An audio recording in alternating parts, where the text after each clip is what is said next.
Bonjour à tous et bienvenue pour un nouveau Face à la Rep. Ce lundi, c'est la Saint-Valentin, donc une émission un peu spéciale avec notre invitée Sahan Ekman. Bonjour Sahan. Bonjour. Alors Sahan, on l'a connue comme directrice du planning familial de Pau. Aujourd'hui, Sahan a ouvert un cabinet de consultation en sexothérapie et aussi vous êtes conseillère conjugale et familiale. Rapidement présenter peut-être ces métiers, on peut D'accord. dire. Donc, bonjour à toutes et à tous. Alors, ce sont deux approches qui sont complémentaires. Le conseil conjugal et familial, c'est vraiment une approche globale autour des questions d'intimité, d'éducation, de contraception, d'interruption volontaire de grossesse, puisque c'est un métier que l'on exerce dans les centres de planification. Donc, on va accompagner ces personnes et où on va aller dans les établissements scolaires, par exemple, pour faire de la sensibilisation et de l'éducation. C'est aussi un métier où on va accompagner les couples quand ils sont en difficulté de communication, difficultés relationnelles, qu'ils se posent des questions sur leurs enfants ou sur la poursuite de leur histoire. La sexothérapie, c'est beaucoup plus axé sur les questions de sexualité. Juste la sexothérapie, donc c'est différent aussi de la sexologie. Les sexologues, ce sont des médecins, donc ils vont ausculter leurs patients, ils vont pouvoir leur prescrire des médicaments. Ce n'est pas mon cas. Moi, parfois, je peux avoir besoin de faire appel aussi à un accompagnement médical, auquel cas je vais orienter les personnes. Et donc la sexothérapie, c'est vraiment essayer de pouvoir parler dans un espace sécure des questions concrètes autour de souffrances sur la sexualité, que ce soit sur sa propre sexualité ou sur son couple. Oui, parce que dans votre cabinet de la rue Perpignat, on peut venir seul ou en couple. Tout à fait. On peut venir accompagner de ça ou son partenaire qui est un partenaire peut-être actuel ou de toute une vie, ou on peut venir seul parce qu'on peut avoir besoin d'un espace aussi qui nous appartient. Alors, si on vous a fait venir ce lundi 14 février, c'est parce que c'est la Saint-Valentin. Alors, avant de passer aux questions des lecteurs, une question que je vais vous poser. Qu'est-ce que ça représente pour vous, la Saint-Valentin, et comment vous vivez parfois ce qu'on peut recevoir comme des injonctions? Tout à fait. Alors la Saint-Valentin, ça peut être le bon moment pour dire à la personne qui nous accompagne qu'on l'aime, qu'on a envie d'être attentif ou attentive à cette personne, lui signifier qu'elle compte, et ça c'est quand même important dans une histoire d'amour. Après, la question de la Saint-Valentin, c'est pourquoi faudrait-il un jour particulier? Est-ce que c'est pour se dédouaner de tous les autres jours où peut-être on n'a pas cette attention-là? C'est aussi évidemment la question de la marchandisation et de est-ce qu'il faut acheter son amour? Je sais pas, pour les promeneurs palois, vous avez peut-être vu les petites Oui, affiches. Voilà, moins de bijoux, plus de bisous, moins de lingerie, plus de cunis, oui, moins de baratin, je les ai plus de prises en câlins. photo Voilà, en allant au hall ce dimanche. donc, C'est vrai que voilà. moins de magasins, plus de câlins. Voilà. Donc l'idée, c'est pas Faut pas aller plus de loin. ne pas se dire qu'on peut avoir envie de faire quelque chose, mais moi ça peut me faire penser parfois à la fête des mères où on emmenait une fois par an sa mère au resto et tout le reste du temps c'est elle qui faisait à manger. Donc voilà, la Saint-Valentin, il faudrait pas que ce soit la bonne excuse pour que tout le reste de l'année on n'ait plus toutes ces attentions qui sont essentielles. Et puis la Saint-Valentin, c'est quand même un peu cliché, c'est toujours l'image du couple hétéro et de l'homme qui va offrir des fleurs à la femme. Donc voilà, c'est intéressant de pouvoir le détourner et de se dire que montrer son amour, c'est important de le faire tous les jours en fait. Oui, alors, on va revenir aux questions, on va arriver même aux questions des lecteurs. La première est arrivée via Instagram. C'est une question de maman. À partir de quel âge doit-on aborder des sujets liés à la sexualité avec nos enfants, filles ou garçons? Comment leur en parler? Alors moi, je dirais c'est tout le temps en fait, parce que les questions de sexualité, il faut pas les résoudre à ce que parfois nous on imagine être l'éducation à la sexualité qui se réduirait à la question du rapport sexuel. L'éducation à la sexualité, c'est avant tout l'éducation à la relation, l'éducation à soi, à l'autre. Donc pouvoir parler depuis le plus jeune âge aux enfants de ce qu'ils aiment pas, savoir poser ses limites, parler de son corps avec les bons mots, parler de Voilà, la question, vulve, c'est trouver voilà. les Parler bons de mots. vulve, parler de pénis, parler de ces endroits qui n'appartiennent qu'à soi, qui n'appartiennent qu'à l'autre, de pouvoir aussi amener ces enfants à savoir que parfois on peut être amené dans la vie à rencontrer des personnes qui sont malveillantes, donc savoir aussi se protéger, mais aussi parler à nos enfants que eux-mêmes n'ont pas le droit de transgresser certaines règles, la règle du consentement. Donc l'éducation à la sexualité, moi je dirais, ça commence vraiment depuis tout petit. Il y a plein de choses que l'on peut aborder et petit à petit, au fur et à mesure des questions, hein, il faut se fier aussi à nos enfants. Ils vont nous poser des questions et leur répondre en toute sincérité. Et on peut donc se faire accompagner par des professionnels aussi, mais on a aussi des livres, Bien des sûr, bien brochures, sûr. des sites internet Ouais. qui permettent d'aborder ces Mm. questions avec des contenus adaptés Voilà. à chaque âge. Aujourd'hui, on a vraiment une littérature qui a fait beaucoup de progrès pour aller à l'encontre aussi de tous les stéréotypes, hein. On avait une image des petites filles, des petits Oui, garçons qui est très genré. très genrée et qui du coup avait des conséquences quand même un petit peu délétères pour la suite, hein, quand on est enfermé dans des rôles. Aujourd'hui, on a beaucoup de littérature qui essaye d'aller à l'encontre de ces clichés et ça aussi, c'est un grand pari de l'éducation que l'on doit donner à nos enfants. Merci San. Alors une question, alors c'est vrai qu'on a eu quelques questions très personnelles, donc de Lily de Pau. Comment oublier et passer outre les infidélités de son mari âgé de 60 ans qui, après vous avoir trompé virtuellement sur le net, vous trompe physiquement en allant voir des prostituées âgées de 35 ans? Question difficile. Oui, alors déjà, ce que je pourrais dire à cette internaute, c'est que ce que j'entends dans sa question, c'est une souffrance. Et que donc ça, déjà, c'est important de reconnaître que cette situation, elle est difficile pour elle. De manière globale, dans toutes ces situations, c'est comment est-ce qu'on peut continuer à vivre en couple quand il y a des choses qui ont été compliquées? Est-ce que c'est à tout prix ou est-ce qu'à un moment donné, il n'y a pas besoin aussi de comprendre qu'est-ce qui a motivé monsieur, hein, de passer ce pas-là? Est-ce que c'est possible pour, donc c'est Lily, hein, Oui, de continuer cette histoire sans qu'il y ait de parole, sans peut-être qu'il y ait de compréhension? Ce qu'elle y voit, elle, c'est peut-être une trahison. Elle a peut-être l'impression que son mari ne l'aime plus ou ne la désire plus. Peut-être que pour lui, c'est tout à fait autre chose, mais à partir du moment où il n'y a pas de communication, où il n'y a pas de prise en compte de la douleur que ça cause pour elle, bien sûr que c'est une situation qui va être difficile et on va être dans la question des reproches, dans la question voilà et c'est sans fin. et c'est Après. sans fin. C'est pour ça qu'à un moment donné, pouvoir aller voir aussi un professionnel, une professionnelle pour poser les choses, essayer de mettre des limites aussi dans ce qui est possible pour nous. Ça ne veut pas dire que ce monsieur, ce qu'il fait, peut-être que lui, c'est important pour lui, mais sauf que pour sa femme, c'est douloureux. Donc comment on continue à vivre ensemble alors qu'il y a peut-être des choses qui ne sont pas possibles ni pour l'un ni pour l'autre. La question de la limite de l'acceptation, on la Mm. retrouve aussi chez Claire de Lons, qui pose la question suivante. Mon partenaire n'accepte pas mon polyamour. Je ne sais plus quoi faire, avec un smiley triste. Le polyamour, avant de répondre à la question, c'est quelque chose qui est de plus en plus prégnant dans notre société. Alors en tout cas, on en parle. Peut-être que c'est plus visibilisé, peut-être que les personnes se sentent plus légitimes à en parler, à le revendiquer, sans que ce soit vu comme l'infidélité, Oui, la c'est tromperie. différent de l'adultère, Voilà, hein, c'est bien tout à de le fait. préciser. Le polyamour, c'est quelque chose qui est vécu normalement en toute confiance par l'ensemble des partenaires. C'est-à-dire, évidemment, si on est dans un couple où pour l'autre personne ça va être douloureux, ça va être difficile, ben, ça demande aussi, là encore, de voir quelles limites on peut poser, quel sens ça a aussi pour cette internaute le polyamour, pourquoi c'est important pour elle, qu'elle va y chercher et pourquoi pour son partenaire c'est quelque chose qui fait visiblement violence ou qui est pour lui inacceptable. Donc tout ça, j'ai toujours envie de dire, il n'y a pas quelque chose qui est...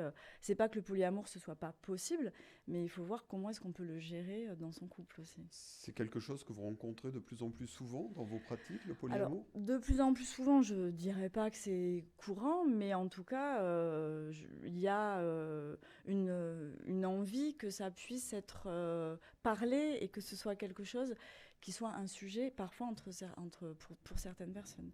Mais je pense que ce que je vois encore le plus souvent, c'est quand même la difficulté d'accepter que quand on est en couple, on puisse avoir des envies et du désir et de l'amour pour d'autres. Ça reste quelque chose de compliqué, oui.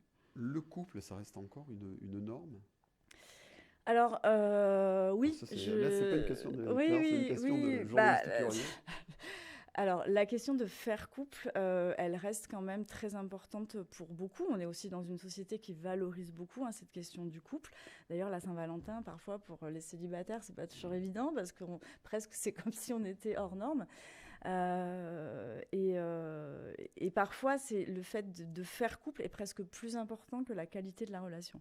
C'est peut-être ça qui est un petit peu qui pose question, parce qu'à partir du moment où on veut continuer son couple, même si on est en souffrance et à tout prix, parce que c'est le couple qui a pris le dessus, bah forcément, ça crée des situations où les personnes ne sont pas bien, quoi. Alors, une autre question qui rejoint, donc je réarrange les questions au fur et à mesure de la discussion, parce qu'il y a un lien tout compte fait, puisqu'on parlait de la notion de faire couple. Une question de Juju de Pau. Bonjour, je vis depuis une dizaine d'années avec ma compagne. Elle s'est installée avec moi dans mon appartement qui est devenu le nôtre. Cependant, elle refuse de s'engager, pax ou mariage, et tient à garder son appartement même si elle n'y met jamais les pieds et si cela lui coûte des milliers d'euros par an pour rien. Le sujet est tabou, impossible d'en parler. Comment expliquer ce comportement, un refus de l'engagement? Plus le temps passe, nous avons tous les deux plus de 50 ans, plus cela me pèse et m'interroge sur l'avenir de notre relation. Alors, ce qui est intéressant peut-être dans ce témoignage, c'est la notion de tabou et qu'on ne peut plus en parler. C'est-à-dire que visiblement, c'est quand même central un peu pour cette personne, en tout cas celle qui témoigne. Ça prend de l'importance, ça lui prend peut-être la tête, ça interroge même la suite de la relation. Donc, c'est vraiment quelque chose qui vient impacter ces questions autour des sentiments, de l'investissement de l'autre personne. Et pourtant, ils ne peuvent pas en parler. Et ça, c'est souvent assez caractéristique. Alors que peut-être que pour l'autre personne, effectivement, c'est un sentiment de sécurité, le au cas où. Donc, qu'est-ce que c'est ce au cas où? Qu'est-ce que ça veut dire? Qu'est-ce qu'il cache peut-être? Voilà, ou peut-être qu'il y a des choses qui sont... Peut-être qu'il ne cache rien, mais de toute façon, de manière globale, c'est pourquoi est-ce qu'il y a des choses dont on ne peut pas parler? Qu'est-ce qui se passe quand ils se mettent à en parler? Parce que si c'est tabou, c'est peut-être qu'à chaque fois qu'ils se mettent à en parler, ça part en live et on n'est pas en capacité de rester serein sur ce sujet. Et puis, c'est toujours que le sens que ça prend. C'est-à-dire que pour cette personne qui témoigne, ça a un sens qui est, elle ne veut pas vivre avec moi. Elle ne veut pas venir complètement. Elle n'est pas complètement engagée. Donc, quelque part, peut-être elle a des doutes. Et peut-être que pour l'autre personne, ce n'est pas du tout ça. Donc, en fait, c'est toutes ces questions d'interprétation, de se dire, on pense à la place de l'autre et on ne prend pas le temps de réellement se dire les choses. Oui, la question du tabou, c'est quand même un élément essentiel dans votre pratique, c'est lever parfois les tabous. Oui, c'est essentiel. Alors les tabous, ils ne sont pas que sexuels, parce que souvent dans notre société, on parle de tabous sexuels, mais c'est plus des choses qu'on a l'impression que c'est évident, c'est-à-dire qu'on n'a pas besoin d'en parler, et ça doit être évident. Et en particulier, sur la question de la sexualité, moi je reçois beaucoup de couples qui pensent que la sexualité c'est naturel, ça se fait tout seul, on doit savoir ce que l'autre aime, l'autre doit savoir ce qu'on aime, et du coup il n'y a pas besoin d'en parler. Et ça, c'est la porte ouverte à ce qu'on puisse passer des années à côté de quelqu'un, de faire l'amour avec, et un jour se révéler, découvrir qu'en fait, ce dont on avait envie, on n'a jamais osé le dire à l'autre, mais l'autre aussi en avait envie. Et voilà. Et moi, c'est vraiment ce que j'essaye de dire dans mes accompagnements, c'est que la sexualité, ça s'apprend aussi avec l'autre, on peut développer des compétences, et surtout sortir de nos schémas de sexualité très axés parfois sur la pénétration uniquement et qui peuvent mettre à mal beaucoup de personnes. Plus largement, la sexualité commence avec notre organe qui est l'oreille, quoi. Oui, bien sûr. En tout cas, l'oreille, le toucher, le regard, plein de sens. Et il faut s'écouter, oui. Alors, une question un peu plus intime de Lovo, de Pau. Bonjour, j'ai 40 ans. Alors, il est en deux parties, donc je vais commencer par la première partie de la question. Bonjour, j'ai 40 ans et actuellement, je n'arrive pas à avoir de bonnes érections et à les maintenir. Et pourtant, je suis très excité par ma partenaire, mais je peux avoir une érection pas totale selon moi et 5 secondes après, plus rien. Du coup, j'aimerais savoir toutes les causes dues à ce dysfonctionnement. Je pense que mon flux sanguin y est peut-être une cause, car je ne pratique plus de sport depuis des années et pris beaucoup de poids. Ça, c'est la première partie. On va dire c'est le champ de toutes les dysfonctions un peu érectiles, en tout cas toutes les questions que peuvent se poser les hommes sur la qualité de leur érection, sur le temps que ça dure. Alors, il y a plusieurs choses importantes à prendre en compte. Il y a d'abord, et ce monsieur y fait référence, avant de dire qu'on est dans une situation de stress, d'anticipation, peut-être de pression, il y a quand même des interrogations à avoir en termes de santé. Donc, déjà, moi, j'invite tous les hommes qui ont, à un moment donné, un changement de qualité de leur érection, en termes de durée, mais aussi de rigidité, à faire une consultation médicale, parce qu'il peut y avoir des choses quand même à vérifier. Et avant d'entreprendre une sexothérapie qui va plus travailler sur, justement, parfois le stress, qu'est-ce que ça veut dire, est-ce qu'on ne peut pas trouver des situations où on va être plus détendu, où ça va mieux se passer, de faire un bilan. Voir s'il n'y a pas un problème médical, donc médecin traitant qui peut un orienter médecin vers un traitant, neurologue, vers un sexologue. Voilà. Au départ, c'est surtout de faire un petit bilan. Les érections, ça a un lien avec notre bonne santé cardiovasculaire, parce qu'il y a, voilà. Donc, mettre de côté en tout cas cette question-là, qui est très rare, mais moi je préfère toujours prendre en charge. Ça commence au cœur, donc allez vérifier. Voilà, on va quand même vérifier. Et après, moi, dans ces accompagnements-là, qui sont très fréquents, c'est-à-dire que aujourd'hui, il y a beaucoup d'hommes qui consultent, qui peuvent consulter seuls sur toutes ces questions autour de l'érection. Voilà, que ce soit une érection qui n'est plus de bonne qualité ou qui ne dure pas assez longtemps.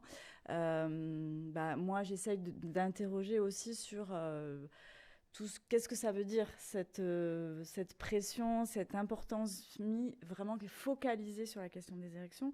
Comment est-ce qu'on peut avoir une sexualité qui soit quand même épanouie et où on puisse se révéler avec son ou sa partenaire dans d'autres types de pratiques qui fassent que, même si l'érection est de moins bonne qualité, ça va moins nous stresser. Et du coup, quand on arrive à développer d'autres choses, cette question des érections, parfois, elle va se débloquer toute seule. Parce que le stress est facteur quand même de frein en la matière. On a parlé du problème d'érection chez l'homme. Il y a un pendant chez les femmes ? Alors, je dirais que souvent, chez les femmes, ça va plus s'inscrire dans le manque de désir ou l'absence ou la baisse de libido. Mais là, on est aussi parfois dans des incompréhensions, c'est-à-dire que la baisse de désir, ça peut être aussi que ce qui se passe n'est pas forcément ce que l'on attend, qu'on n'a pas toujours osé le dire, que parfois il y a aussi une grande charge mentale, des femmes qui ont des journées un petit peu étendues, fatigantes, surtout quand elles cumulent, voilà. Et que, oui, pour avoir de la sexualité, il faut aussi peut-être être disponible et qu'on s'offre parfois peu de temps pour nous en tant que couple, quand on est parent, quand on travaille. La question de justement se protéger un peu et avoir du temps réel pour soi, elle n'est pas toujours évidente. Donc, pour certaines femmes, faire l'amour entre la lessive et le biberon, c'est pas toujours facile en fait. D'accord. Alors, j'en reviens à la deuxième partie de la question de l'ovo, de Pau. C'est savoir également ce que vous pensez du produit Biocalma, l'huile de CBD. Biocalma, pressé à froid et biologique et 100% naturel, qui mérite tous les bienfaits anti-stress, etc., notamment sur les rapports sexuels, qui aideraient à maintenir une plus longue, je lis en même temps, une plus longue acte sur l'éjaculation. Un plus long acte sur... Ouais. Alors, moi, je vais pas me positionner sur un produit, parce qu'en plus, je connais pas tellement ces produits-là. C'est pas ma boutique. Mais je reviens sur ce qu'il dit et ce qu'il met en avant, c'est le fait d'être détendu, d'être moins stressé. Et ça, c'est un facteur de toute façon qui peut, comme être parfois boire, la désinhibition, être un peu détendu, ça peut aider à la sexualité. Alors on peut se poser la question pourquoi est-ce qu'on a besoin d'être désinhibé et d'être un peu dans un état. Mais oui, sur cette question d'érection, peut-être que ça peut être un bienfait. Mais bon, voilà, moi je me positionnerai pas sur la question de ce produit particulier. D'accord, merci beaucoup San. Alors San Hagman, elle a un rendez-vous ce lundi soir. Vous animez un café sexo chez AQ à partir de 19h, donc c'est 28 rue Carnot. Alors pour le Béotien comme moi, qu'est-ce qu'un café sexo? De quoi y parle-t-on? Qui fait-on? Alors, j'ai eu envie de proposer un endroit où on puisse se retrouver, des personnes vraiment de tous horizons qui ne se connaissent pas, et de faire le pari de pouvoir quand même parler de ces sujets qui peuvent nous paraître privés, et qui pourtant, moi, sont éminemment des sujets publics, politiques même, je dirais, parce qu'on peut parler de toutes ces questions autour du couple. Ce soir, j'ai envie de parler justement de la Saint-Valentin. Qu'est-ce que ça fait? Dans quel état on se sent? Quelle est un peu l'histoire de cette Saint-Valentin? Comment est-ce qu'on peut faire durer un couple? Voilà. Moi, l'idée, c'est vraiment de redonner la parole, d'être garante d'un espace où on va pouvoir parler en s'écoutant, sans qu'il y ait de dérive, d'apporter parfois un petit peu mon expertise, mon expérience, mais c'est avant tout de créer un espace d'échange entre les personnes sur ces questions-là, et dans la bonne humeur, dans la confiance, dans la bienveillance. Merci San. Alors, si vous voulez en savoir plus sur San, vous avez la dernière page de la République, une page complète que nous lui avons consacrée, un article qui est également à retrouver sur notre site internet. Merci beaucoup San d'avoir pris un peu de temps pour répondre aux questions de nos lecteurs, parfois très personnelles. Je vous souhaite un bon café sexo ce soir. Merci beaucoup à tous et à bientôt pour un nouveau Café Face à la REP.